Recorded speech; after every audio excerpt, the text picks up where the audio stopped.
인격적인 하느님의 개성에 대해서, 그리고 하느님의 속성, 그리고 하느님의 성품에 대해서 우리가 알아야 돼요. 그러니까 하느님의 개성은 뭐냐면 하느님이 지성과 감정과 의지를 가지신 인격체시다 이거예요. 그러니까 그거는 왜 우리가 알아야 되냐면 하느님과 관계를 맺기 위해서는 하느님이 지성과 감정과 의지를 우리와 같이 가지신, 우리하고 통한단 말이죠. 예, 인격체시다 이런 의미에서 우리는 인격적인 하느님의 개성을 알아야 되고, 그다음에 하느님의 속성은 뭐야? 하느님만 가지신 거 있잖아요. 전지하시고 전능하시고 무소부재 어디에나 계시고 영원 불변하시고 무한 광대하시고 만선만덕의 근원이신 거, 이거는 왜 우리가 알아야 되냐? 우리가 하느님을 경외하고 흠숭하기 위해서 알아야 되죠.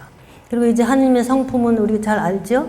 예, 9가지 열매 플러스 얼마든지 더 있어요. 그것만이 아니라 사랑, 진실, 온유, 겸손, 정직, 공의, 긍휼, 자비, 이런 하느님의 성품을 알아야 하는 이유는 그 성품을 우리도 본받아 가야 하기 때문에. 그래서 베드로후서 3장 18절에 보면 여러분이 우리의 주님이시며 구세주이신 예수 그리스도의 은총을 입고 그분을 알므로써 계속 자라나기를 바랍니다. 어떻게 해서 자라간다고요? 그분을 알므로. 근데 이제 여기다가 하나를 더 보태면 알고 사랑해야 닮아갈 수 있어요. 우리가 사랑하는 사람 닮고 싶으시죠? 예, 예. 그래서 사람하고 소하고 관계 맺을 수 있어요? 안 돼요. 물고기는 더 안 되지요. 예, 인간이 하느님의 모상을 가졌다는 것은 놀라운 축복입니다. 그러니까 하느님이 인격체시기 때문에 생각하시고 느끼시고 즐거워하시고 의지를 가지시고 고통도 당하시는, 우리가 똑같이 그렇게 당하시는 분이다. 그 모든 것을 가지신 분이시다. 인간에게만 이 지정의를 주신 거예요. 뭐 하려고? 친교하시려고, 친밀하게 사귀시려고, 그러니까 서로 소통할 수 있도록. 하느님이 인격이신 것이 왜 중요한가? 인격은 더 많이 알수록 더 많이 계속 더 알아갈 수 있지요? 예. 그러니까 강아지나 꽃은 우리가 인격이 아니기 때문에 그냥 한번 보면 그냥 다 알아버려요. 아, 얘는 이렇게 생겼고 이렇고 이렇게. 근데 사람은 어때요? 여러분 남편에 대해서 다 아셨어요? 몰라요, 아직도. 예. 예, 친밀하게 알수록 더 알아가는 거예요. 하나님은 무한 광대하시기 때문에 천국에 가서도 영원히 그분을 알아가게 될 거예요. 점점. 예. 그게 기쁨인 거예요. 하나님이 좋으신 분인데 좋은 거를 자꾸 알아지니까 더 좋아지는 거잖아요. 예. 하나님이 인격이신 것은 그분과의 관계를 깊이 할 수 있다라는 거. 그래서 잘 알려면 어떻게 해야 돼요? 더 서로 가까워져야 되죠. 그죠? 그리고 함께 하는 시간이 많이 있어야 되겠죠? 예. 하나님은 우리에게 그걸 요구하시고 원하십니다. 그러니까 아까도 말씀드렸지만 그분께 시간을 많이 들이시기 바랍니다. 예. 그분께 마음을 많이 들이시기 바랍니다. 하나님을 알지도 못하고 알려고도 안 하고 그냥 다 알아버린 것처럼 사는 건 불행입니다. 예. 그런 사람 많아요. 예. 하느님과 제일 친해져서 하느님을 가장 깊이 아는 사람 되는 복을 사모하시기 바랍니다. 예. 그 성녀 데데레사 그랬어요. 하느님을 즐기는 한순간이 전 세계 모든 것을 즐기는 것보다 더 가치가 있다. 한순간. 하느님을 즐기는 한순간. 그러니까 그렇게 그 고통의 길을 걸어가신 성인 성녀들은 다 하느님을 알아가는 그 아주 귀한 그런 신비로운 기쁨이 있었기 때문에 이 땅의 모든 걸 버리고 이 땅의 모든 고난을 불사하고 가신 거예요. 그러니까 어떻게 그렇게 갔을까 어려움만 우리는 생각하는데 그분들이 갖게 되었던 체험 속에는 형용할 수 없는 신비로움과 아름다움과 그런 온갖 좋은 것들이 있다는 거예요. 하나님이 주시는 것들이. 창세기부터 묵시록까지 성경에는 정말 인격의 가치가 없는 우리를 하나님께서 존중해 주시고 기다려 주시고 대화하기를 원하신다는 거. 근데 오히려 우리는 어때요? 그분을 알려고도 안 해요. 이게 바로 우리에게 문제 주시는 이유예요. 문제 주시는 이유. 나 좀 쳐다봐. 나한테 관심 좀 가져봐. 문제를 줘야 관심을 가지니까. 예. 그래서 창세기 3장에 보면 아담 하와를 낙원에서 내보내실 때 무슨 일이 있었어요? 주님이 뭐라 그래요? 가시와 엉겅퀴. 땅은 가시와 엉겅퀴를 내리라 그랬어요. 만약에 아담 하와가 하느님을 이제 하느님 낙원에서 나와서 살게 될 때 가시와 엉겅퀴가 없었으면 어땠을까요? 인간들은 하느님을 다시 찾지 않습니다. 가시와 엉겅퀴는 반드시 필요해요. 그것이 우리를 하느님께로 다시 되돌려 주니까. 하느님은 인간을 당신과 사랑을 나눌 상대로 창조하셨어요. 사랑을 나누고 싶어서 창조하셨어요. 그래서 우리는 하느님 사랑의 목적을 위해서 창조된 사람들입니다. 그러니까 이게 우리에게 주어진 어마어마한 자격이에요. 그러니까 얼마나 고귀한 신분입니까, 우리가. 근데 그거를 가볍게 여기고 이 땅에 보이는 것 따라서 흔들리며 살아가고 있는 거예요. 인간이 마음이 엇나가서 정말 죄밖에 짓는 게 없지만 너무나 고귀한 신분으로 불림을 받았다는 사실입니다. 근데 우리는 그 신분에 걸맞지 않게 너무나 초라한 것들을 붙잡고 살아가는 거예요. 다 썩어질 거, 사라질 거, 금방 뭐 하나만 뒤집어지면 아무것도 아닌 거, 그런 거에다가 온 마음을 빼앗기고 하느님은 등지고 이렇게 살아간다는 거죠. 하느님은 우리와 사랑을 나누기를 그렇게도 원하십니다. 알면 알수록 더 깊이 알아가야 되는 그분. 우리가 원해야 되는데 하느님이 우리를 그렇게 더 원하세요. 어쨌든 이제 하느님을 더 알아가는 일에 우리의 삶을 초점을 맞춰야 되고, 알기만 하는 게 아니라 알고 사랑하게. 알고 사랑하면 변화돼요. 알고 사랑하면. 예. 자, 인격적인 하느님의 개성. 그러니까 하느님이 지성과 감정과 의지를 가지신 분이다. 지성을 가졌다는, 이게 오늘은 조금 공부하는 시간이에요. 지성을 가졌다는 것은 자아의식이 있다는 얘기예요. 이성과 상상력과 창조력과 기억력을 가지셨다는 거예요, 하느님이.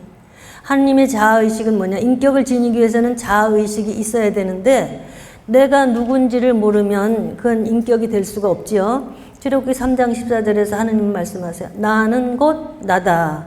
나는 스스로 있는 자다. 라고 자기 자신을 말씀하시고 계십니다. 그런가 하면 하나님은 이성을 가지셨는가? 그분에게 논리와 이치가 있는가? 이건 뭐 말할 것도 없어요. 오라 와서 나와 시비를 가리자. 이사야서 1장 18절. 하나님은 이성을 가지신 가장 합리적이고 가장 논리적인 분이십니다. 그리고 하느님은 상상력이 무한하세요. 인간이 가지고 있는 상상력은 하느님이 가지신 일부를 나누어 받은 거예요. 그러니까 하느님은 무한한 상상력을 가지고 계십니다. 모든 만물의 모습이 모두 다르다는 거 여러분 생각해 보세요. 저는요, 나비가 2000종이래요. 얼마나 기가 막힌 창조인지 형용을 할 수가 없어요. 그 보잘것없는 미물 나비에게 종류가 2000종. 이 말도 280종이고 뭐 하다못해 대나무 하나만도 뭐 몇백 종이에요. 이렇게 어마어마하게 다양하고 풍성하게 만들어 놓으신 걸 생각하면 그 하느님의 상상력은 형용을 할 길이 없는 거예요. 모든 만물의 모습이 다 다르잖아요. 똑같은 사람 한 사람도 없어요. 그냥 눈만 봐도 똑같은 눈이 하나도 없어요. 그러면 단풍잎도 다 달라요. 어디가 달라도 달라요. 똑같은 게 하나도 없어요. 하여튼지 만물의 모습이 모두 다 다르게 창조되었고 뭐 인간의 모습은 더 말할 것도 없어요. 그분 이야기는 그분의 상상력은 무한대이시다. 아멘. 그러니까 생각이 다르고 개성이 다르고 얼굴이 다르고 환경이 다르고 문제가 다르고 하느님은 천재잖아. 모든 환경이 사람마다 고난도 어떻게 그렇게 가지가지로 하여튼 천재시죠. 이 모래알 하나도 눈송이 하나도 똑같은 게 없다라는 거예요. 하느님의 상상력이 풍부하신 것이 왜 우리에게 중요할까요? 그것은 내가 부딪힌 문제를 푸는 방식이 그렇게 풍성하다는 사실입니다. 우리가 상상도 못하는 방법으로 하느님은 우리의 문제를 푸실 수 있다라는 이야기입니다. 문제가 아무리 많아도 아무리 복잡해도 하느님 안에는 하느님 해결책이 준비되어 있습니다. 예.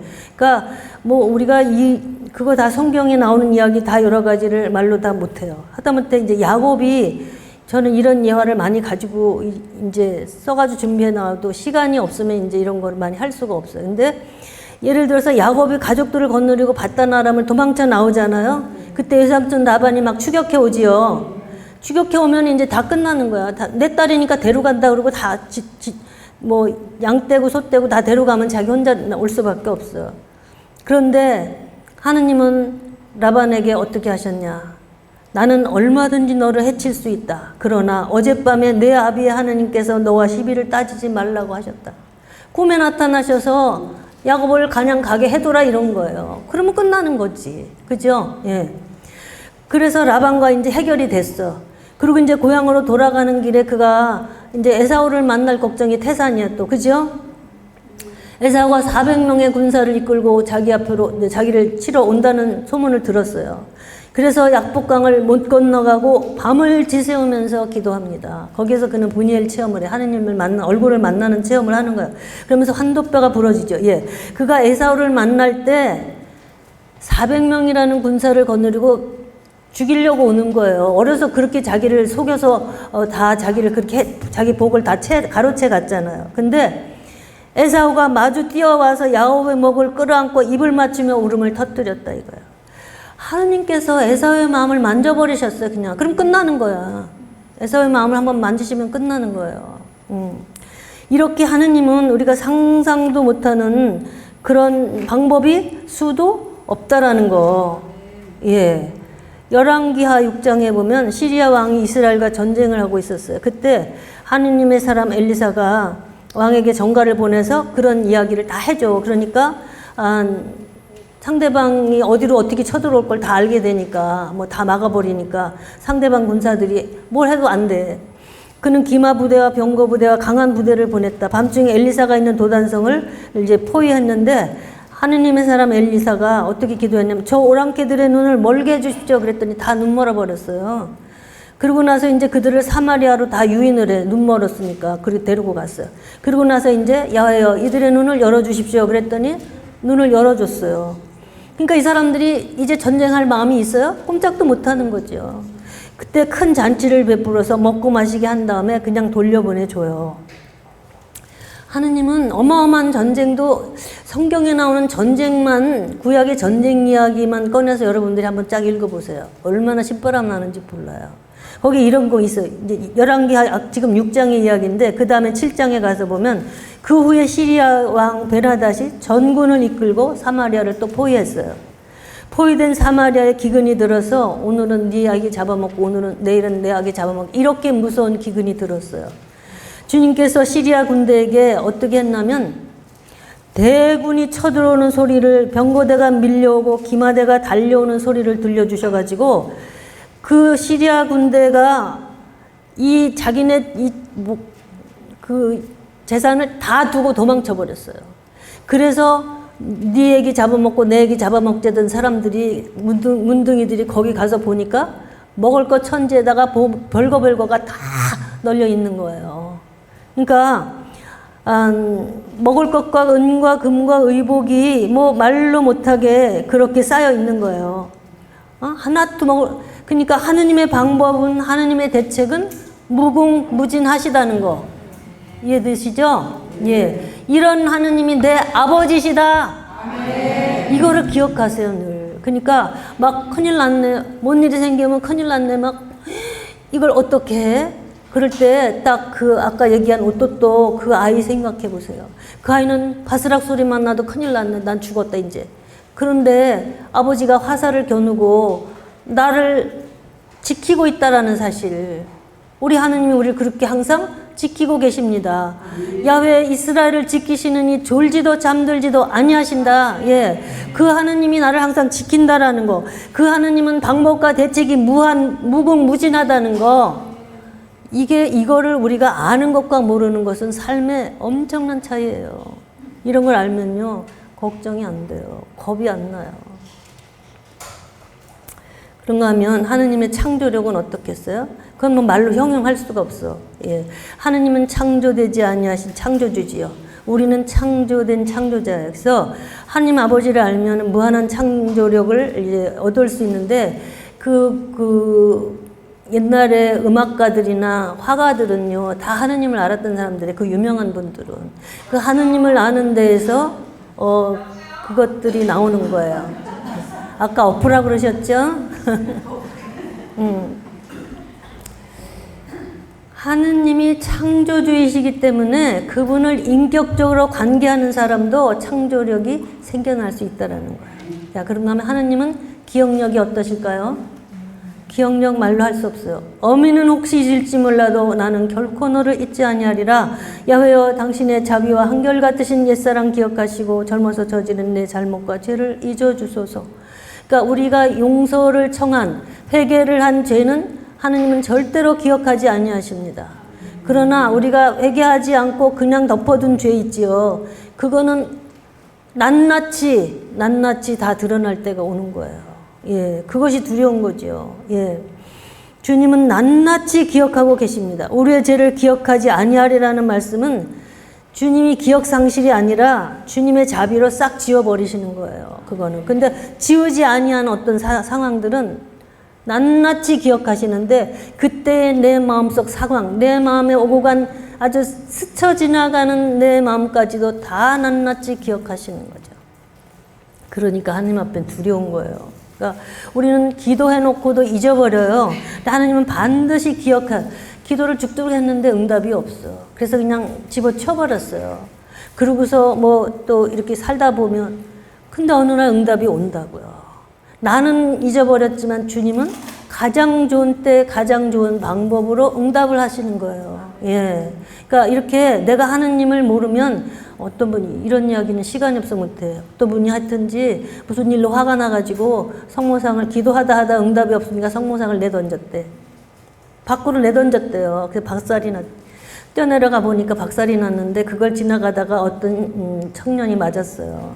근데 왜 그렇게 응답을 못 받았냐면 자기 딸을 결혼시켜달라고 사윗감을 얻어달라고 그렇게 기도를 했는데 안 해주실 거야. 근데 그 미국에서 한국에 이제 결혼할 상대를 배우자를 찾으려고 온 청년이 맞았어. 그러니까 우리는 그렇게 우리는 정말 하느님을 모르고 제멋대로 하지만 그럼에도 불구하고 하느님의 자비는 그럼에도 불구하고 응답을 주시는 거예요. 예. 저는 뭐 한 20-30년 전에 있었던 일인데 시간이 없어서 얘기를 못해요. 그러고서 크게 뭐 인간적으로 이 세상의 법률로는 잘못한 게 아니에요. 그래서 그냥 지나갔어요. 잊어버렸어요. 그런데 하느님 안에서라면 그건 제가 좀 너무 지나쳤어. 그거 잘못한 거예요. 근데 그거를 제가 연말 마지막 날 피정의 집에 가가지고 제 한평생 지금까지 살은 것 중에 총 정리를 하는 시간을 달라고. 그래서 제가 기억하지 못하는 죄 기억하게 해달라고 했는데 그 20몇 년 전에 어떤 사건이 있었던 거를 딱 한순간에 떠올리시는 거예요.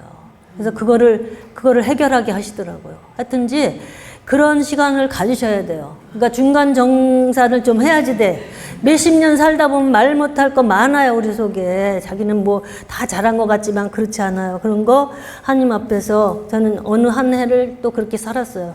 97년도인가 한 해 동안 다 정리시켜 달라고. 하다못해 뭐 제가 직장에서 하다못해 볼펜 하나라도 사적으로 어떻게 한 거 이런 것까지 다 정리해야지 돼요. 그런 거 저런 거. 왜? 낱낱이 기억하시는 분이세요. 예, 그래서 다 용서받아야 되고 우리가 갚을 거 갚아야 되고 다 정리해야지 되는 거예요. 그래서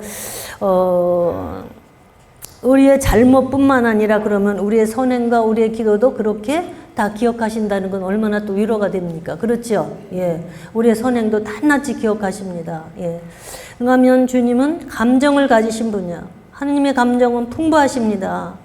인간의 감정은 하느님의 인격으로부터 온 것이고요. 죽은 나절의 무덤 앞에서 예수님 울으셨죠? 예루살렘 성을 내려다보시면서 울으셨고 측은한 것을 그냥 넘기지 못하시는 하느님이에요. 구약에서도 수없이 그런 말씀하세요. 그리고 질투하는 하느님이에요. 예, 감정을 표현하시는 분이에요. 저는 신명기 22장의 이 말씀을 읽다가 울었어요.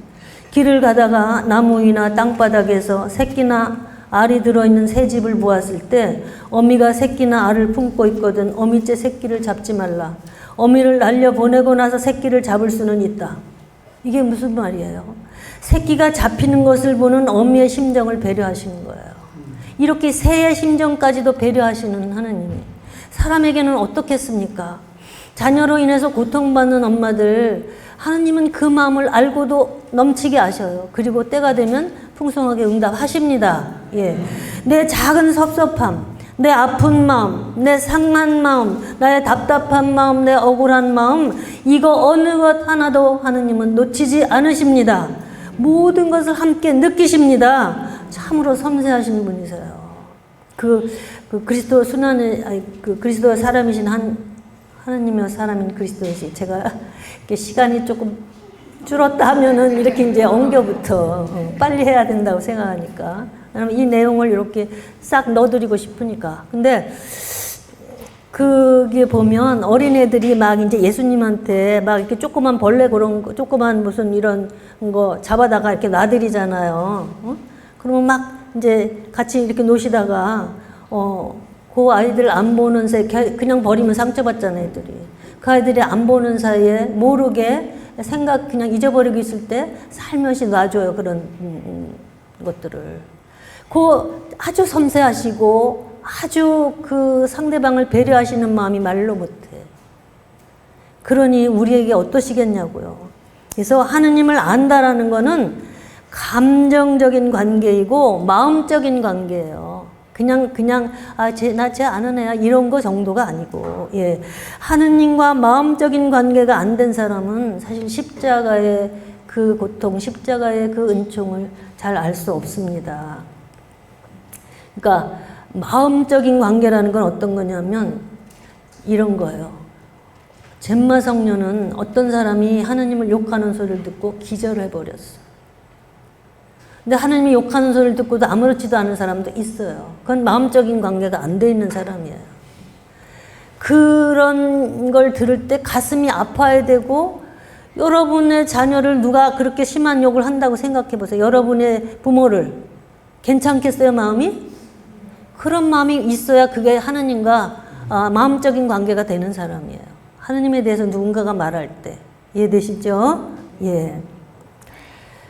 그러니까 성경을 읽을 때도 이렇게 그 스토리로 읽으시면 안 돼. 그 스토리 뒤에 숨은 주님의 마음을 봐야지 돼요. 주님의 마음을. 그래서 주님이 원하시는 관계는 바로 마음과 마음으로 맺는 관계. 재물을 바치기 전에 먼저 내 마음을 알아다오 그러시잖아요. 막 재물만 갖다 바치고 나 하나님한테 할 거 다 했어 이러는 거 아니고, 예, 마음으로 그분의 마음을 생각하고 그분의 아픔과 고통과 그분의 기쁨과 이런 것들을 같이 느껴질 수 있는 그런 관계. 그래서 인간이 짓는 죄의 가장 큰 것은 하느님 마음에 상처를 입히는 것인데, 예레미야 4장 18절에 보면 하느님이 이래. 가슴에 칼이 꽂히는 이 아픔은 너희 죄 때문이다. 우리가 죄질 때 우리가 하느님 가슴에 칼을 꽂는 거라는 거예요. 인격적으로 그분을 알아갈 때 그분의 마음을 헤아리게 됩니다. 그래서 내가 지은 죄로 하느님을 이렇게 상처드리고 가슴에 칼을 꽂고 편태를 하고 가시관을 수없이 우리가 판단 한번 할 때마다 가시관 눌러드리는 거예요. 그러니까 매 맞으시고 찔리시고 이 모든 것이 다 내가 같이 한 거예요. 온 세상 모든 사람과 함께 내가 한 거예요. 저 사람들 때문이 아니고 다 때문이에요. 지금은 그렇게 안 산다 할지라도 지금 그렇게 하고 있는 그 사람들의 죄가 내 죄와 다 같은 통속이에요. 같은 거예요. 그래서 내가 지은 것처럼 생각이 들어야 되는 거예요. 그렇게. 그러니까 그래서 저는 옛날에 어떤 성인이 남의 죄를 통회하면서 그렇게 울고 남의 죄를 가지고 자기가 회개를 했다는 거가 정말 그럴 수 있을까 했는데 이제 좀 감이 잡혀요. 무슨 소리인지. 예. 주님은 예언서에 보면 찢어진 하느님의 마음이 잘 나타나 있습니다. 내 자녀를 에집트 종살이에서 불러냈지만 그들은 나를 떠나 부르면 부를수록 멀리 가버린다. 이렇게 말씀하세요. 나 여기 있다, 나 여기 있다 하고 말해주었다. 날마다 나는 배신하는 백성을 두 팔 벌려 기다렸다. 나를 배반하였던 이스라엘아 돌아오너라. 나는 마음이 모질지 못하여 너희에게 무서운 얼굴을 못하겠구나. 아무리 화가 나도 그 마음을 언제까지나 지니지는 못하겠구나. 예, 하나님이 얼마나 감정적이신 분이에요. 그쵸? 예, 풍성한 감정을 가지고 계시고, 출애굽기 3장 14절에 보면 나는 질투하는 신이다. 이렇게 당신을 말씀하세요. 질투가 불같이 탄다 그래요. 여러분, 아무한테나 질투합니까? 질투가 불같이 탄다는 얘기는 뭐예요? 불같이 사랑한다는 얘기잖아요. 그죠? 예. 우리가 뭔데, 우리가 대체 뭔데 우리가 하느님을 질투하게 만드니까? 우리는 죄책감으로, 단죄감으로, 공포감으로 이렇게 흔들리지만 그분은 어떤 상황에서도 우리에게 말씀하십니다. 그분께서 너를 두고 기뻐하며 즐거워하신다. 너 때문에 환성을 올리며 기뻐하신다. 스바냐 3장 17절 말씀이에요. 그분이 우리 한 사람 한 사람을 이렇게 기뻐하시고 즐거워하신다는 이야기예요. 물론 그러는 우리가 그렇게 죄를 짓고 하나님의 가슴에 칼을 꽂힐 때 그 아픔은 또 말로 못하고, 그리고 짝사랑하실 때 그 고통은 말로 못하지만, 하여튼지 그럼에도 불구하고 우리를 향한 하나님의 사랑은 언제나 나는 너를 두고 기뻐하며 즐거워, 너 때문에 환성을 올리고 기뻐한다라고 말씀하고 있어. 너의 행위를 보고 내가 너를 사랑하는 게 아니다 이거야. 근데 우리는 내가 조금 잘못 살면 하느님은 나를 안 사랑할 거라는 생각을 해요. 근데 그게 아니에요.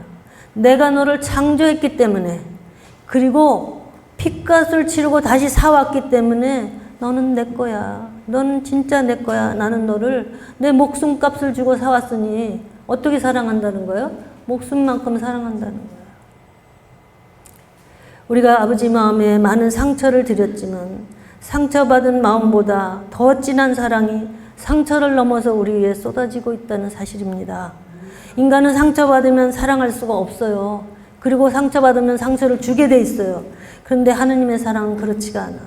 하느님은 우리의 상한 마음을 아시고, 우리가 거절당한 마음도 아시고, 억울한 마음도 아시고, 짓눌리고 스트레스 받는 모든 마음을 아십니다. 그 고통에서 우리를 치유해 주시기를 원하십니다. 그래서 우리가 이렇게 하나님 자리에 나오고 하느님이 원하시는 이런 기도들을, 우리가 상한 마음, 그냥 상한 대로 가지고 계시지 마세요. 어떻게 해요? 다 고백하세요. 하나님한테 고발하세요. 내가 그냥 물론 안 말해도 알아. 근데 주님 뭐라, 네가 낫기를 원하느냐? 그거 물어보나 마나잖아요. 근데 왜 물으세요? 내 입으로 그걸 고백하게 만드시는 거예요. 내가 너무 답답해요. 너무나 아파요, 주님. 너무나 억울해요. 이런 거를 털어내세요. 다 털어놓으세요. 그리고 하나님 앞에 이 문제를 해결해 달라고. 그러니까 혼자 꿍꿍거리고 나는 어려서부터 상처가 많고 그냥 이렇게 가지고 있지 마세요. 나를 잡으세요. 날 잡아. 그래서 전화 코드 다 빼고 방문 다 닫고 아무도 안 만나고 하루 종일 하나님하고 심판을 해. 담판을 해. 그냥 하나님, 내 마음을 다 열어서 내어드립니다. 내 속에 이런 거 저런 거 얼마나 아프고 힘들고 억눌리고 그 살아온 세월 내내 가졌던 내 고통들 주님 다 아시지요. 이거 오늘 다 해결해 주세요 하고 그런 시간들을 가지시기 바랍니다. 예, 그러면 이제 그날 다 못하더라도 어딘가 또 인도하셔가지고 가서 치유받을 수 있는 어떤 환경들을 주세요. 예. 하느님은 모든 것을 이 땅에 오셔서 다 경험하셨어요. 우리의 억눌림과 상한 마음, 억울한 거, 모욕당하는 거, 수치당하는 거, 굴욕감, 모든 것을 다 체휼하셨기 때문에, 예, 우리를 치유하기를 원하십니다. 우리의 마음을 우리보다 더 잘 알고 계십니다. 예. 그리고 이제 주님은 이제 지성과 감정과 이제 의지를 가지신 분이다. 하나님이 의지를 가지셨다는 거. 하나님의 의지는 하느님이 갖고 계신 전능과 관계가 있어요. 전능. 그러니까 하느님의 전능은 의지를 통해서 표현돼요. 뭔 얘기냐면 우리가 하느님은 무엇이나 하실 수 있는데 안 해줘. 그러면 어때요? 섭섭해. 그치요? 옛날에 우리 동네 자매님 하나 있어. 같이 철야 가면 아버지 나 여기 왔어요. 나 여기 왔어요. 맨 앞에 앉아가지고 막 나 여기 왔다고 막 야단을 해. 그러고서 막 이제 그 돈 문제로 많이 고통을 받으셨어요. 근데 그 자매님이 아버지잖아. 아버지라며 왜 안 주냐 이거예요. 근데 뭐라 그러냐면 자기 육신의 아버지 이름을 대. 아무개는 그렇게 안 해! 막 이러면서. 물론 아직 어린 영혼이니까 하느님 다 이해하세요. 그래도 어쨌든 그렇게라도 부르짖는 거를 하느님 받으신다고요. 예, 그러니까 왜 해줄 수 있는데 안 해주고 이렇게 고생시켜? 이게 이제 화가 나는 거잖아요. 근데 하느님은 바로 안 주세요. 그걸 고생시키면서 인내하는 법을 가르치시고 때가 되면 가장 좋은 때에 주시는 거예요. 이게 뭐냐면 하느님이 그러니까 전능하시지만 의지를 가지셨기 때문에 하느님의 때에 하신다라는 거예요. 지혜롭게. 그러니까 우리는 바로 해줬으면 좋겠어, 바로. 그럼 우리에게 가난의 문제를, 이 돈의 고통을 받는 문제를 허락하실 때는 그걸 통해서 우리에게 인내를 가르치시고 없는 사람의 마음도 알게 하시고 부르짖어 기도하게 하시기 위해서 주셨는데 때가 주세요 해서 바로 주면 그건 교육이 다 안 된 거잖아, 아직. 인내도 아직 못 배운 거고, 가난한 사람 마음도 아직 모르는 거고, 예. 그리고 하느님이 어떻게 풍성하게 공급하시는 분인지도 다 제대로 못 체험하면. 그러니까 그걸 주실 때는 더 좋은 많은 것들을 체험시켜 주시기 위해서 주신 거니까 때를 기다려야 되는 거죠. 그죠? 왜 하느님은 전능하시지만 지혜로우시기 때문에 언제 줘야 가장 좋은지를 아시고 가장 좋을 때 주신다는 거. 이해되시죠? 예. 하느님이 하시는 모든 일 뒤에는 뜻이 숨겨 있습니다. 야훼께서 그를 때리고 찌르신 것은 뜻이 있어 하신 일이었다. 예. 하느님께서 예수님을 때리고 찌른 것도 뜻이 있어 하신 일이라는 거예요. 그러니까 나에게 일어나는 모든 환경은 다 하느님 뜻이 들어 있어요. 모든 환경 안에 그 하느님의 뜻이 있었기 때문에 그 섭리 안에서 우리가 서로 만났고 그런저런 일들이 일어났고 이런 것들이에요. 그러니까 어떤 사람도 하느님의 뜻이 없이 이 세상에 온 사람은 없습니다. 부모는 비록 실수로 낳았다고 말할지라도 하나님은 뜻이 있어서 이 세상에 보내주신 거예요. 예, 그러니까 실수로 낳았다 그러면 인생의 의미가 있습니까? 없습니까? 없어요. 그런데 하나님이 뜻이 있어서 전능하신 창조력이 발동된 거거든요. 그렇기 때문에 하나님 안에서야 진정한 인간의 가치와 의미가 존재한다는 거예요. 우리의 정체성은 오직 하느님 안에서 찾아야 된다라는 거. 그래서 우리를 향하신 하느님의 계획을 알아갈 때 우리 인생의 참된 의미를 찾게 되는 것이죠. 그래서 하느님을 만난 사람은 커다란 방황은 끝이 나요. 이제 작은 것들은 아직도 갈팡질팡하지만 점점 알아갈수록 그런 것들이 다 잦아들고 끝에 가서는 뭐야? 주님 뜻대로 하소서. 모든 일을 주님 뜻대로 하소서로 예, 어떤 일이 생겨도 마음의 평화를 유지할 수 있는 거죠. 예. 하나님을 만난 사람은 자존감이 생깁니다. 이제 나중에 자존감에 대한 건 언제 하루 할 거예요. 그리고 하나님을 만난 사람은 삶의 의미가 분명해집니다. 그럭저럭 살으라고 주신 날들이 아니에요. 예. 우리에게 닥치는 모든 환경 안에서 우리는 하나님 뜻을 발견해야 돼요. 그래서 우리의 자녀, 우리에게 주신 자녀도 하나님 목적이 있어서 주신 거고, 우리에게 주신 모든 상황도 하나님 목적이 있어서 주신 거예요. 하나님이 이런 일이 왜 생겼을까? 예, 모든 일에는 하나님의 뜻이 있어 주신 거예요. 하나님이 생각 없이 일을 하시겠습니까? 우리 같은 사람도 생각 없이 일을 안 하는데, 그렇죠? 뭔가 할 때는 생각을 해보고 일을 하잖아요. 근데 하나님이 생각 없이 일을 하시겠냐고요. 그런 안목으로 문제를 바라봐야 돼요.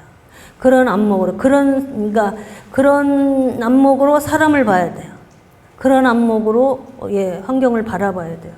그 사람 안에, 그 환경 안에 두신 하느님의 뜻을 찾고자 해야 된다라는 거예요.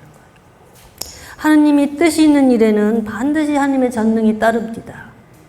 뜻이 있어 하지. 그래서 뭐 이사를 가야 된다든지 뭐 어디를 어떻게 뭘 해야 된다든지 할 때 여러분은 다 여쭤보고 다 하세요? 내 맘대로 다 저지르죠? 내 맘대로 다 저질러 놓고 안 되면은 왜 그러시는데요? 이러잖아요. 우리가. 너희는 무슨 일을 하든지 잘난 체 하지 말고 야훼께 여쭈어라. 잠언의 말씀이죠? 예, 무슨 일을 하든지 야훼께 여쭈어라. 그래서 하나님께 여쭤보고 그럼 대답을 못 듣는데요? 못 들어도 자꾸만 여쭤보세요. 그러면 어떤 방법으로든지 알게 해주세요. 그리고 여쭤보고 하는 일은 크게 잘못되게 하지를 않아요. 그러니까 그런 내가 주도권을 다 가지고 내 맘대로 휘두를 때 이제 그걸 다스리기 위해서 문제들을 또 주시는 거잖아요. 근데 물론 그렇지 않고 여러 가지 방법으로 하느님은 천 가지 만 가지 어떤 좋은 것들을 주시기 위해서도 그런 것들을 주시죠. 근데 어쨌든 하나님의 뜻이 있는 일에는 전능이 따르기 때문에 문제가 없다라는 거예요. 그러니까 가야 된다 그러면 너 어디 가라 이런 음성을 들었어. 그러면 돈이 없는데 그 돈은 누가 책임지겠어요? 주님이 책임지는 거예요. 가는 게 뜻이면 가는 모든 여건은 하나님이 책임을 지시는 거죠. 그러니까 여러분 안에 계셔서 당신의 뜻에 맞는 일을 하고자 하는 마음을 일으켜 주시고 그 일을 할 힘을 주시는 분은 하느님이십니다. 아멘. 자, 이렇게 하느님의 지성과 감정과 의지를 가지신 분이시다. 여기까지 하고 그다음에 하느님의 속성에 대해서 보겠습니다. 그러니까 하느님의 속성은 왜 알아야 된다 그랬죠? 하느님을 경외하고 흠숭하기 위해서. 하느님의 본질은 신성입니다. 신성의 특징은 무한대, 절대적인 거. 그래서 전능하시고 전지하시고 어디에나 계시고 영원불변하시고 자존하시는 분이시고 이렇게 전능하시다. 모든 것을 하실 수 있는 능력. 우리는 그건 알죠? 창세기 17장 1절에 보면 나는 전능한 신이다. 이렇게 당신을 계시하세요. 이사야 45장 5절에 나밖에 다른 신은 없다.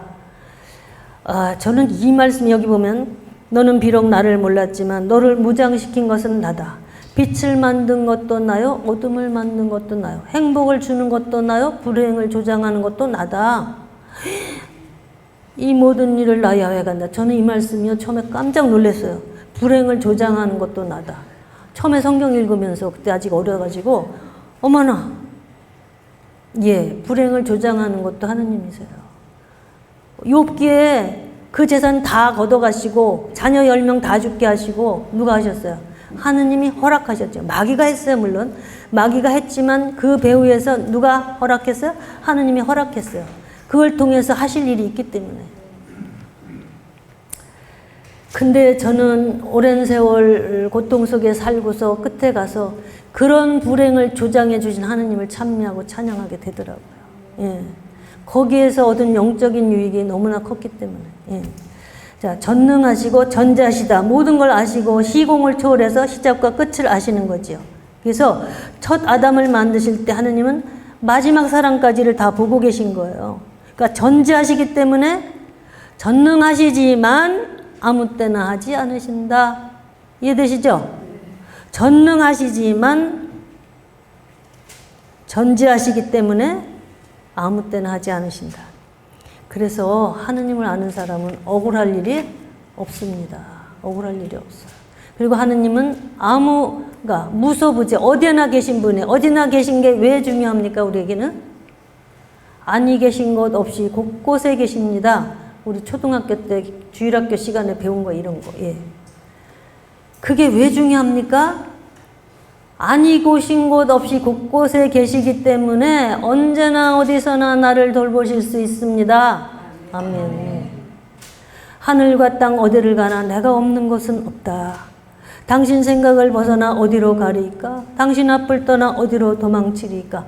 하늘에 올라가도 거기 계시고 지하에 가서 자리 깔고 누워도 거기에도 계시니. 어디에서나 날 도우실 수 있는 분이십니다. 여러분 부모님이 힘이 막강해. 돈도 많고 권력도 있고 뭐든지 날 위해서 해줄 수 있어. 그렇지만 어느 순간 어디에서 내가 강도를 만났다. 우리 부모가 나한테 뭘 해줄 수 있습니까? 해줄 수 없어요. 돈이 있고 권력이 있어도. 그러나 하느님은 어디서나 어느 순간에서나 나를 지키시고 건지실 수 있습니다. 아멘. 그런가 하면 하느님은 영원불변하십니다. 우리가 모든 것을 버리고 하느님을 얻어야 하는 이유입니다. 이것이.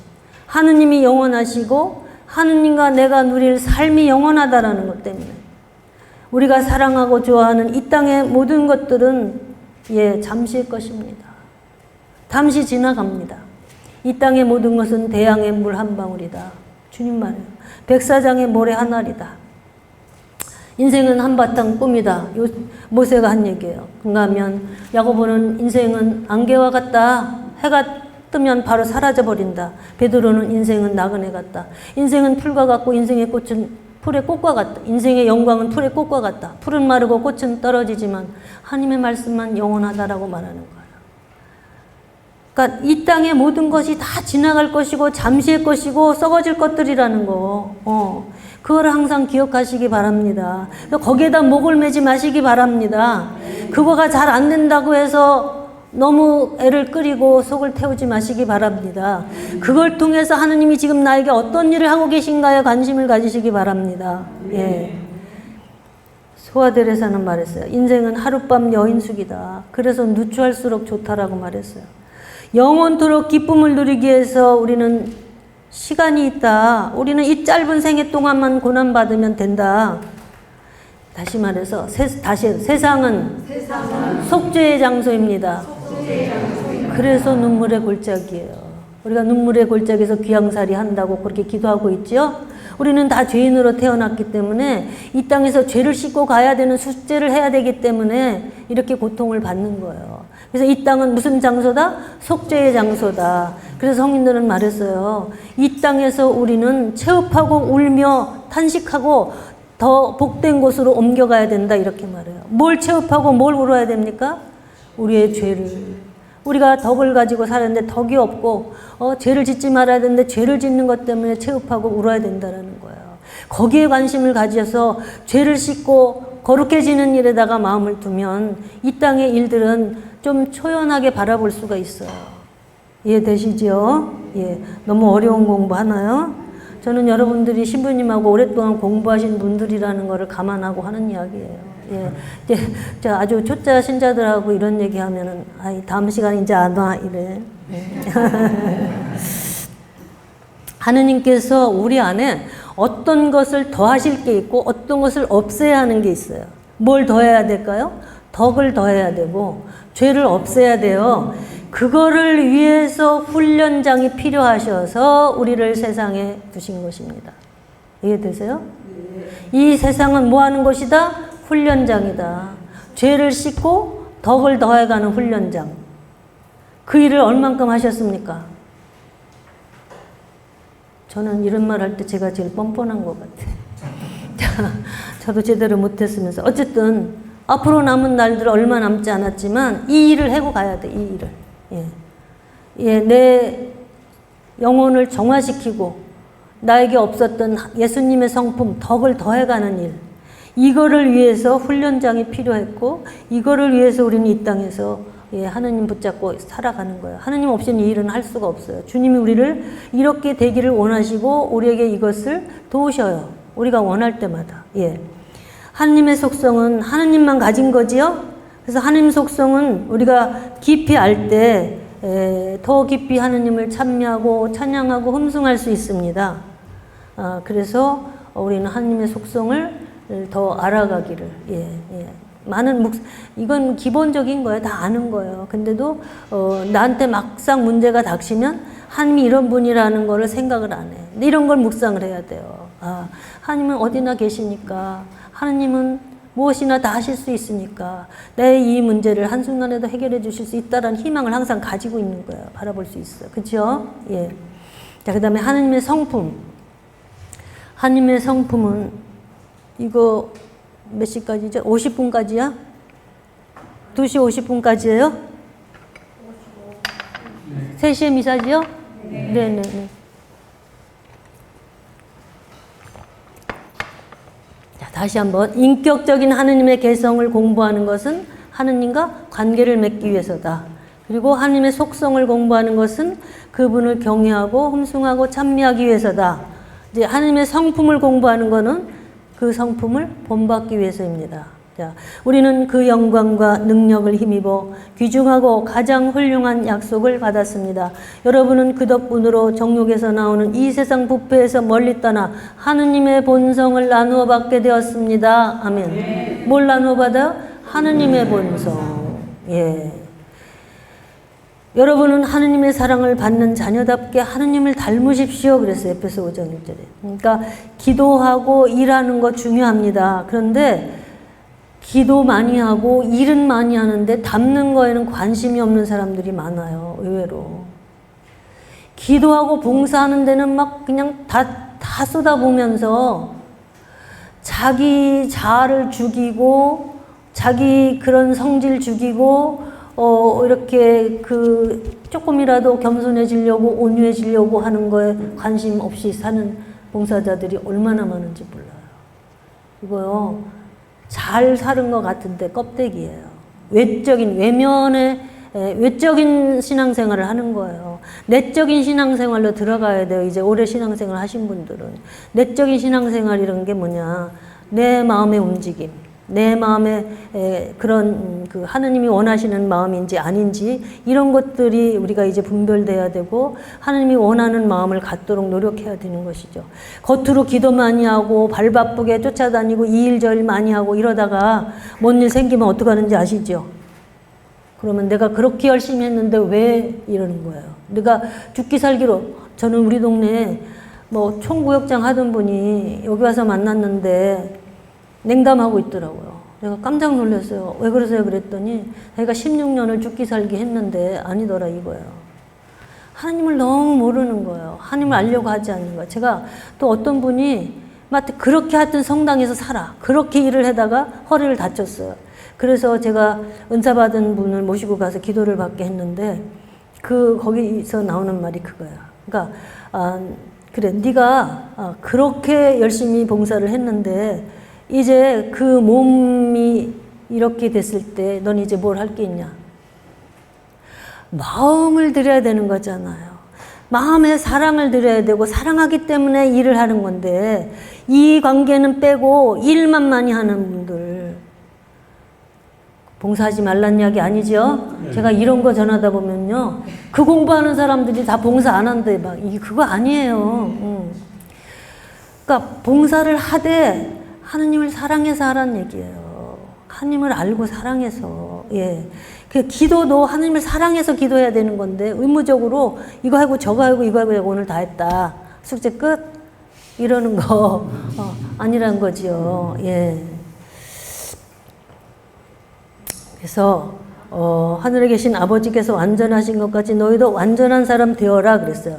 여기서 말씀하시는 완전은 성품을 말하는 거예요. 완덕을 의미하는 거예요. 그러니까 우리 인생의 궁극적인 목적은 인격적인 개성을 가지신 하느님과 관계를 맺는 것이고 또 하나는 그 관계를 통해서 무한대의 하느님을 우리가 경외하고 사랑하고 예배드려야 되는 것이에요. 그리고 이제 하느님의 속성, 그 속성을 찬미하면서 그분의 성품을 맛들여가면서 닮아가는 거예요. 그래서 이런 하느님을 닮아간다는 것이 어떻게 생각하면 너무나 멀게 느껴지죠. 그래서 우리에게는 인간 예수님 그리고 모델로 주신 성모님, 예, 그 다리 역할을 해줄 수 있죠. 여기서 이런 일이 생기면 성모님은 어떻게 하실까? 이런 생각을 해보세요. 이럴 때 어떻게 해야 되지? 이럴 때 성모님은 어떻게 하셨을까? 우리가요, 성모님이 어떻게 하시는 거 보지는 않았지만, 야, 너 왜 그랬냐? 성모님이 그렇게 하셨겠어요? 그렇지 않죠? 그건 알아요, 우리가. 우리 양심이, 성모님 같으면 이렇게 하셨겠구나라는 거는 알아요. 내가 그렇게, 살진 않지만. 어쨌든, 그래서 우리는 닮아가야 돼. 닮아가야 되는데, 그 성품에, 이제 그 성품을 사랑, 기쁨, 평화, 이거 다 너무 많아요. 그런데 어쨌든 대표적인 사랑과 자비 이제 이런 거 하는데 거룩하시고 지혜로우시고 이거는 성품으로 분류할 일은 아니지만 하나님 속성 안에 들어가는 것이지만 하나님의 거룩하심을 알고 그걸 사랑할 때 우리도 거룩해져 가는 거예요. 예. 그리고 이제 지혜를 구하는 자에게 주신다고 했기 때문에 하나님의 지혜도 우리 거로 만들 수 있어요. 그래서 이제 거룩과 지혜 이런 걸 조금 먼저 할게요. 하나님께서 여러분에게 원하시는 것은 여러분이 거룩한 사람이 되는 것입니다. 그랬어요. 거룩한 사람. 그러니까 주님께는 어둠이 조금도 없어. 거룩함은 빛이다 이 말이에요. 완전히 구별된 것. 그러니까 마음이 거룩해진다는 것은 나를 선하게 만들려고 해서 되는 게 아니에요. 그러니까 하느님의 성품을 알고 그 성품을 사랑하면 닮아가요. 그것이 거룩해져 가는 거예요. 어떻게? 성품을 알고, 성품을 사랑하고, 그리고 그러니까 아는 것만 가지고 변화가 안 되더라고요. 알고 사랑할 때, 그것을 환경에서 연습할 때. 그러니까 원수도 사랑해라 이러면 어떻게 해야 원수를 사랑하게 될까요? 원수를 내 앞에 두셔야 되잖아. 네? 실전을 해야지 실력이 나올 거 아니에요. 그러니까 지겨운 원수 같은 아무개 우리 식구 중에도 있잖아요. 이렇게 말하면 참 안 되는 이야기지만 저 왼수 같은 남편, 저 왼수 같은 시어머니, 누구를 위해서 주셨어요? 나를 위해서. 원수 사랑하는 법을 배우게 하기 위해서. 그러니까 목표가 있어서 주셨기 때문에 그걸 그렇게 받아들여서 내가 그것을 하느님 앞에 살 때 그것이 완성되면 나중에는요, 그 무섭고 끔찍한 시어머니가 사랑스럽게 보여. 가서 끌어안게 된다니까. 그게 하느님이 하시는 일이에요. 이 거룩이라는 것은 빛을 말해요. 선한 행실. 그 사람 안에 있는 진리의 빛이 이제 발산되기 시작할 때, 저 사람은 정말 달라. 이렇게 거룩해 보여. 이런 거죠. 마음이고 내적인 동기이다. 그러니까 우리가 알므로만 변화되는 게 아니라 사랑하기까지 해야 변화된다라는 거. 그러니까 진정한 변화는 사랑할 때 일어납니다. 뭐냐면 사랑은 나 자신을 내가 사랑하는 대상에게 동화시키는 힘을 가지고 있어요. 서로 사랑하는 사람끼리는 서로 닮고 싶어 해요. 그래서 오직 사랑만이 그런 힘을 가지고 있고 이 아는 것 자체로만은 사랑이 안 돼요. 다. 그러니까 알면 사랑하기 위해서 필요한 준비예요. 그래서 일단 알아야 돼. 하느님을. 가슴으로 알아야 되고 그 아는 하느님을 이제 내가 사랑할 때 닮아갈 수 있다라는 거. 그리고 이제 그 하느님은 전능하시는데 뜻과 지혜가 항상 함께 일하신다. 그러니까 전능하시기 때문에 어떤 일을 이루셔요. 그 일 뒤에는 반드시 하느님의 뜻이 숨겨 있어요. 그 뜻을 표현할 때 하느님이 지혜로 하시기 때문에 하느님이 허락하신 모든 일이 다 나에게는 유익한 일이 되는 것입니다. 아멘. 그러니까 전능만 하셔서 모든 일을 주신다면 일이 달라. 전능하시고 지혜로우시고 뜻이 있어서 하시는 일이기 때문에 그 모든 일이 다 나에게 유익할 수밖에 없습니다. 이거예요, 결론은. 그래서 하느님을 믿는다. 이 말은 뭘 믿는다는 거냐? 하느님의 전능을 믿는다는 것이고 하느님이 뜻을 가지고 일하신다는 걸 믿는 거예요. 그리고 가장 지혜로운 방법으로 하신다라는 것을 믿는 거예요. 이해되시죠? 우리가 전능하신 분만 생각하면 아까도 얘기했지만 기도응답 바로 안 하시면 어때요? 섭섭해요. 근데 그분이 전지하시기 때문에 어떤 것을 줄지 언제 주셔야 할지를 알고 계시는 거예요. 나는 지금 줬으면 좋겠죠. 제가 전에 살던 동네에서 어떤 자매님이 아주 돈이 많으셨어요. 나 있는 게 그때가 한 30년 전 얘기인데 나 있는 게 돈밖에 없어요 이래.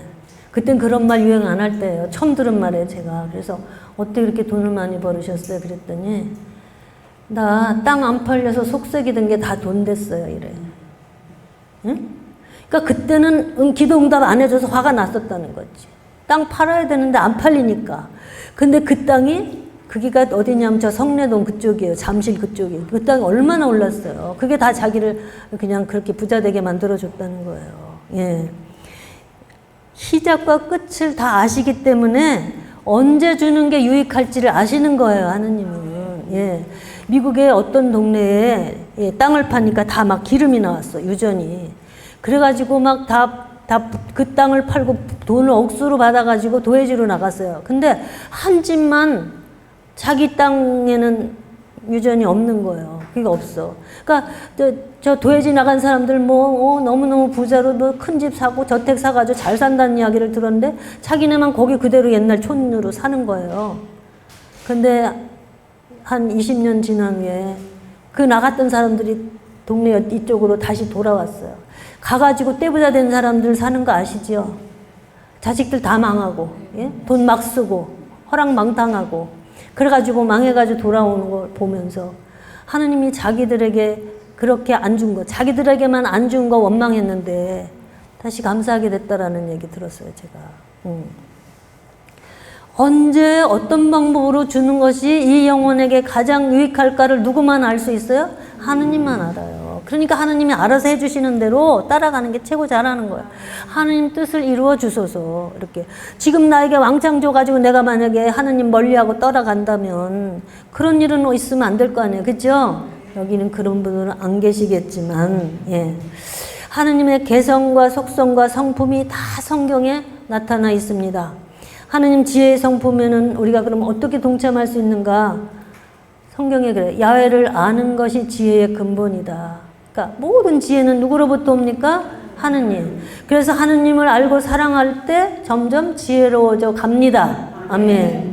만일 여러분 중 지혜가 부족한 사람이 있으면 하느님께 구하십시오. 아무도 나무라지 않으시고 모든 사람에게 후하게 주시는 하느님께서 지혜를 주실 것입니다.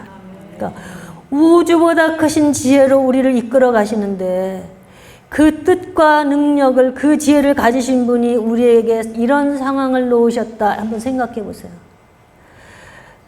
온 우주보다 크신 지혜로 나를 이끌어 가시는 하느님이 뜻이 있어서 그 지혜를 가지고 나에게 이런 상황을 주셨다. 그분은 언제나 해결할 수 있는 분, 어디서나 해결할 수 있는 분, 예, 무슨 뭔가를 하느님의 계획대로 이끌어 가시는 분이라는 거, 생각 없이 일하시지 않는다는 거, 이거 하나만 오늘 붙잡고 가셔도 돼요. 그분은 생각 없이 일하시는 분이 아니라는 거. 아멘. 예. 우리 앞에 모든 상황은 다 나보다 더 잘 아시는 하느님이 뜻이 있어서 하시는 일입니다. 여러분 독수리 작전 아세요? 성경에 독수리 작전이 나오죠.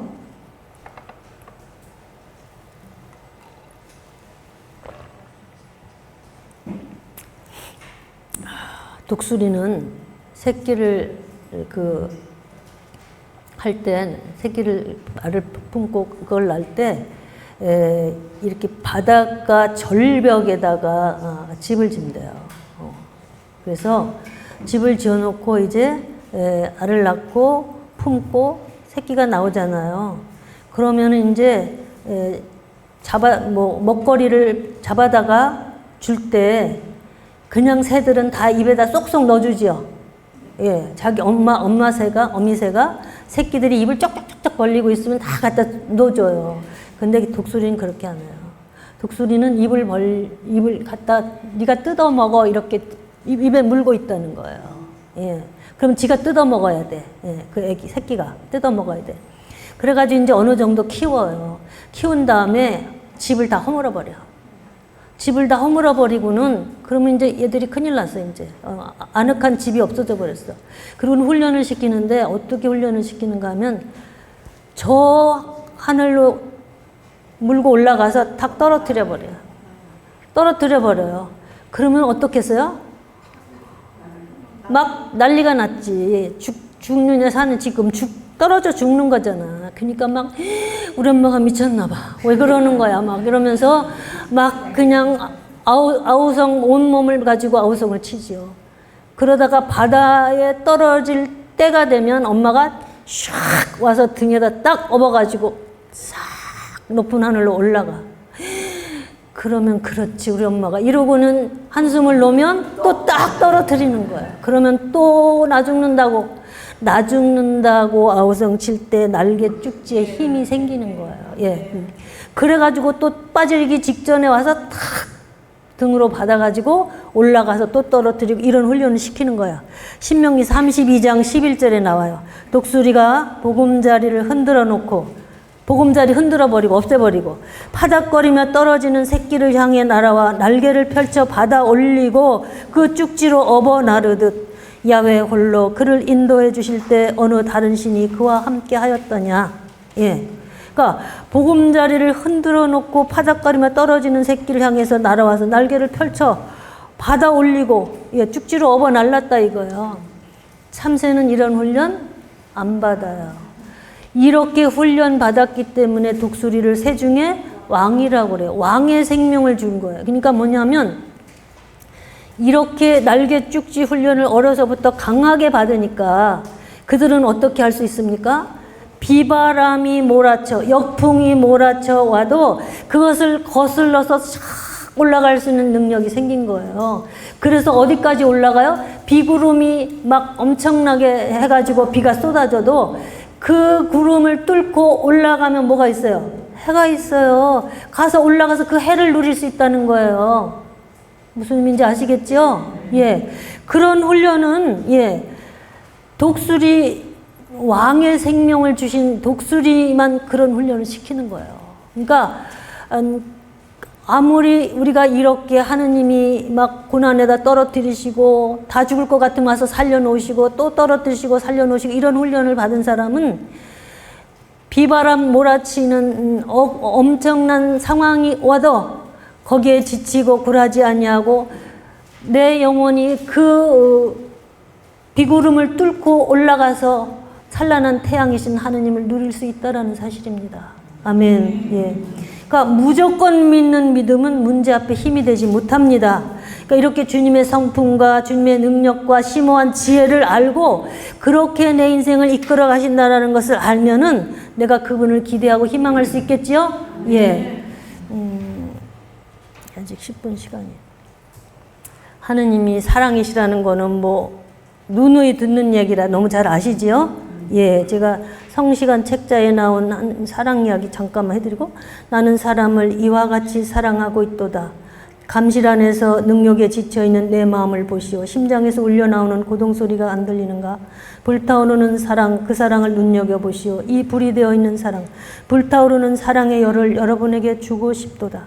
고통을 주는 칼날로, 그 무정한 배은 망덕하는 칼날로 무참하게 나의 심장을 찌르는 사람에게까지 이 불타오르는 나의 마음을 모두 주고 싶도다. 이게 누구예요? 론지노가 그렇잖아요. 창을 찌른 자에게 그 피가 쏟아졌을 때 회개의 은혜를 주셔가지고 하나님 앞에 돌아오게 하시죠. 예. 정말로 하느님은 우리가 이러저러해서 우리를 사랑하시는 게 아니에요. 그냥 그분 자신이, 그분 자체가 그냥 사랑이시기 때문에 어찌 보면 우리를 사랑하지 않을 수가 없는 분이에요. 그런데다가 그분은 핏값을 치르고 우리를 사오셨기 때문에 우리가 난산을 하고 난 아기는 더 귀하지 않습니까? 어쨌든 우리가 그렇게 고통과 모든 뭐를 지불하고서 얻은 것은 더 귀한 거예요. 하느님은 당신의 외아들을 희생 제물로 내놓으시고 우리를 사셨어요. 그렇기 때문에 그 사랑을 형용할 길 없는 거예요.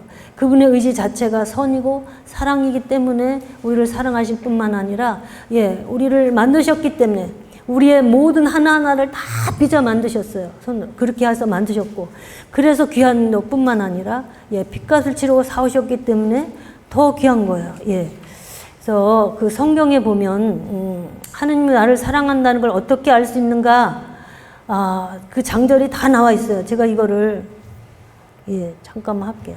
로마서 5장 8절에 보면, 그런데 그리스도께서는 우리 죄 많은 인간을 위해 죽으셨습니다. 이리하여 하느님께서는 우리들에게 당신의 사랑을 확실히 보여주셨습니다. 아멘. 나를 향한 하느님의 사랑은 우연한 게 아니고 불완전한 게 아니고 하느님이 예수님을 통해서 확실하게 보여주신 사랑, 희생, 당신 자신 다 내어놓고 우리를 사랑하셨다는 사실. 그 다음에 인간을 향하신 하나님의 사랑이 개인적인 것일까요? 산들이 밀려나고 언덕이 무너져 나의 사랑은 결코 너를 떠나지 않는다. 내가 주는 평화의 계약은 결코 무너지지 않는다. 너를 불쌍히 여기시는 야훼의 말씀이시다. 이사야 49장 5절에는 어미는 혹시 잊을지 몰라도 나는 결코 너를 잊지 아니하리라. 엄마가 잊어버려도 나는 결코 너를 잊지 않는데, 아까도 말씀드린 스바냐 3장 17절 말씀, 그런가 하면 인간에 대한 하느님의 사랑은 혹시 변하지 않을까? 예레미야 31장 3절에서 말씀하십니다. 나는 한결같은 사랑으로 너를 사랑하여 너에게 변함없는 자비를 베풀었다. 그리고 그들은 광야 생활 내내 하느님을 거역하고 원망 불평했지만 야훼께서 이스라엘 가운데 약속해 주신 온갖 좋은 일은 하나도 그대로 안 된 일이 없이 다 이루어졌다. 아멘. 그런가 하면 인간을 향한 하나님의 사랑이 중단될 수도 있지 않을까? 우린 그렇게 질문할 수 있어요. 주님은 말씀하십니다. 로마서 8장 38절 나는 확신합니다. 죽음도 생명도 천사들도 권세의 천신들도 높음도 깊음도 그 밖에 어떤 피조물도 우리 주 예수 그리스도를 통하여 나타날 하느님의 사랑에서 우리를 떼어놓을 수 없습니다. 아멘. 하느님의 사랑은 결코 멈추지 않아요. 하느님은 우리가 실패했다고 덜 사랑하고 성공했다고 더 사랑하는 분이 아니에요. 예, 하느님의 사랑은 결코 멈출 수 없다는 거. 나는 넘치도록 불타는 사랑을, 변함없는 사랑을 받고 있다라는 거 믿으시지요? 예. 하느님만 주실 수 있는 끊임없는 사랑, 무조건적이고도 완전한 사랑, 그 사랑 우리는 다 받고 있습니다. 예. 하느님 성품이 나타난 성경 구절이 시편 89편 31절 정해준 법도를 지키지 않는다면 나는 그 죄를 채찍으로 다스리고 그 잘못을 매로 치리라. 그러나 사랑만은 거두지 아니하리라. 성실만은 지키리라. 예레미야 3장 12절 나를 배반했던 이스라엘아 돌아오너라. 똑똑히 들어라. 나는 마음이 모질지 못하여 너희에게 무서운 얼굴을 못하겠구나. 아무리 화가 나도 그 마음을 언제까지나 가질 수가 없다라고 말씀하고 있습니다. 예레미야 13장 17절에는 건방진 생각이 들어 이 말을 듣지 않으면 나는 남몰래 가슴 베어 울 것이다. 야훼의 양떼가 포로로 끌려가는 것을 보며 나는 눈물을 쏟을 것이다. 이게 하나님 사랑이에요. 이사야 49장에 말해요. 아까도 말했죠. 어미는 혹시 잊을지 몰라도 나는 결코 너를 잊지 않으리라. 산이 밀려나고 언덕이 무너져도 내 사랑은 결코 너를 떠나지 아니하리라. 내 이름을 부르지도 않던 민족에게 나 여기 있다 나 여기 있다 하고 말해주었다. 날마다 나는 배신하는 백성들을 향해서 두 팔 벌려 기다렸다. 아멘. 예. 하느님 아버지께서는 우리를 살리기 위해서 예수님에게 우리 모든 죄를 다 뒤집어 씌우셨습니다. 그 끔찍하고 역겨운 죄의 고통을 다 뒤집어 씌우고 그리고 하느님 아버지와 별리되는 고통, 쇳덩어리가 됐으니까 별리되는 고통, 우리로서는 도저히 알 길 없는 그 고통을 치르셨어요. 육신이 각이 떠지는 고통을 허락하셨어요. 한 영혼의 멸망을 모든 영혼의 멸망만큼 고통스러워 하신다고 주님은 말씀하고 있습니다. 하나님이 우리를 향한 사랑 믿으십니까? 믿으십니까? 예. 우리가 환경 때문에 하느님이 나를 사랑한다는 게 안 믿어져요. 이거 한 번만 들으시고, 예. 아모스서 4장에 보면 그래서 나는 곳곳마다 성읍마다 양식이 떨어져 너희를 굶주리게 하였다. 그래도 너희는 나에게 돌아오지 않았다. 어떤 성읍에는 비를 내리고 어떤 성읍에는 비를 내리지 않았다. 어느 한 성읍으로 물을 얻으러 비틀거리며 몰려들어서도 누구 하나 목을 축이지 못하였다. 그래도 너희는 나에게 돌아오지 않았다. 너희의 동산과 포도원은 황폐해지고 무화과 감람나무는 메뚜기가 갉아먹었다. 그래도 너희는 나에게 돌아오지 않았다. 나는 에집트에 내린 연병을 너희에게도 내렸다. 젊은 용사들은 군마와 함께 칼로 쳐 죽여 진지마다 악취가 코를 둘 수 없이 풍겼건만 너희는 나에게 돌아오지 않았다. 야훼의 말씀이시다. 이스라엘아 네 하나님과 만날 채비를 하라. 여기 무슨 얘기예요? 그러니까 굶주리게 하신 것도 하나님 사랑입니다. 나에게 돌아오라고 굶주리게 하신 거예요. 가물게 하심도 곡식이 하나도 연걸지 못하게 하심도 하나님 사랑이었어요. 그러면 좀 나를 바라볼까? 그러면 나에게 돌아올까 하고 하신 거예요. 농사가 망하는 것도 우리를 사랑해서 허락하신 일이고 연병이 걸린 것도 우리를 사랑해서 하신 일이라고 주님은 말씀하고 있습니다. 그러니까 우리의 환경 안에 어려움이 온 거 하나님을 찾아라. 그리고 기도해라. 그러면서 나하고 친해지자. 내가 너에게 필요한 모든 것을 책임지는 아버지인 것을 내가 너에게 체험적으로 알게 해주겠다 이거거든요. 이해되시죠? 예. 하느님은 당신의 목숨보다 내 목숨을 더 소중히 여기셨습니다. 하느님은 우리로 하여금 주님의 성품에 참여하는 자들에게 부르셨어요. 우리가 영원히 소유할 수 있는 게 있는데 그것은 하느님의 성품이에요.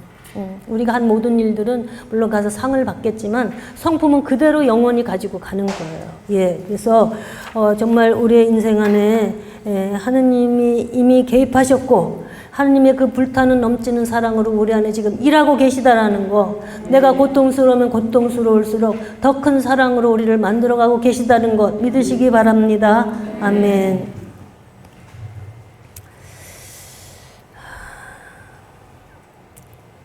요거 얘기 하나 해드리면서 마칠게요. 어떤 실화예요. 우리 본당에 신부님이 편지를 읽어주신 이야기예요. 어떤 자매가 어려서 엄마를 잃어버렸어요. 어려서 엄마가 돌아갔어요. 그래서 엄마 사랑을 몰랐어. 근데 이제 자기가 사귀는 남자 친구가 이제 어머니하고 막내 아들이라서 엄마하고 둘이 살았어. 그래서 이제 만나면 같이 어머니 찾아뵈러 가고 이러면서 어머니하고 친해졌어요. 그래서 모시고 살겠다고 막내 며느리가 이제 모시고 살았어요. 근데 시어머니가 얼마나 며느리를 사랑해줬는지 이 며느리는 남편보다 시어머니가 더 좋아. 어떻게, 그러니까 셋이서 같이 술을 마시면 이 자매는 어려서부터 상처가 많아가지고 술을 마시면 운대요. 근데 자기가 울면 시어머니가 끌어안고 도닥거려줘. 그러면 시어머니 품에서 시컨 울고, 그리고 어디만 나갔다 오면 이 자매님이 가나 초콜릿을 좋아했대. 까만 비닐에다가 가나 초콜릿 하나 사들고 시어머니가 이렇게 오시는데, 어느 날 형제들이 다 모였대. 그러니까 형들, 누나들이 모였는데, 이제 국도 많이 끓이고 반찬도 많이 하고 그러는데, 자기가 실수해가지고 국솥이 열려 있었는데 설탕 항아리가 그리로 빠졌대. 그럼 끝난 거지. 국 못 먹는 거지. 그랬더니 어머니가 얼른 뭐라 하냐면, 아이고 나 좀 봐라. 내가 이렇게 잘못해가지고 설탕 항아리를 여기다 빠뜨렸네. 이러면서 며느리가 잘못한 걸 얼른 덮어져 버린 거예요. 그가 얼마나 고마웠겠어요. 그냥 말로 그렇게 해서 그 시어머니 사랑을 넘치게 받았고, 그리고 그 시어머니를 그렇게 사랑하게 됐는데, 이 편지가 이제 왜 쓰게 됐냐면, 그 어머니가 이제 노안으로 이제 돌아가시게 생겼는데, 이렇게 변비가 심해가지고, 약을 잡숴도 변을 못 보는 거예요. 그래서 그 이제 오래된 얘기니까 지금은 다 방법이 있지만, 이제 변을 파내는 거야. 손가락으로 파낸대. 이 자매님이 뭐라고 썼냐면, 나는 매일 그 어머니의 변을 파내면서 하는 이야기가, 어머니, 내가 날마다 이 짓을 해도 좋으니까 오래만 살아주세요. 저는 그 편지를 들으면서 우리가 하느님으로부터 받은 사랑은 어떤 사랑을 받았습니까? 그 어머니의 그런 사랑에도 이렇게 이 짓을 언제까지 해도 좋으니까 살아달라고. 우리가 하느님으로부터 받은 그 사랑을 생각하면 우리가 어떤 일을 만나든지 어떤 어려움이 있든지 하느님을 사랑하는 마음으로 그것을 되돌려 사랑으로 갚아드릴 수 있는 삶이 된다면 가장 아름다운 삶이 아니겠습니까? 아멘. 사랑하는 주님, 세상의 욕망 따라서 죄의 종살이 하다가 지옥으로 떨어질 수밖에 없는 비참한 인생들이 무엇을 알아야 하고 무엇을 사랑해야 하는지를 가르쳐 주시기 위해 하느님은 이 땅에 예수님을 보내주셨습니다. 하느님이 어떤 사랑으로, 어떤 자비로, 어떤 희생으로 이 죄인들을 용서하시고 품으셨는지 우리가 날마다 더 깊이 깨달아 알아가고 보이지 않고 들리지 않는 하느님을 말씀 안에서, 기도 안에서, 환경 안에서, 성체 안에서, 일상의 모든 삶 안에서 깨달아 알아가게 하시는 이 모든 은총을 감사드리고 또 감사드립니다. 우리 모두가 일상에서 부딪히는 상황마다에서 하느님을 더 갈망하는 영혼들이 되기를 간절히 소원합니다. 하느님을 알기를 더욱 힘쓰는 영혼들이 되기를 간절히 소원합니다. 복잡하고 혼돈스러운 우리의 삶 가운데 오직 한 마음으로 하느님 알기를 소원하고 하느님을 더 사랑하고자 기도하며 영원하고 참된 목표 오직 예수 그리스도를 향한 삶으로 나아갈 수 있도록 끊임없는 은총으로 인도하여 주시기를 사랑하올 우리 어머니와 함께 예수님의 이름으로 기도드립니다. 아멘. 성부와 성자와 성령의 이름으로 아멘.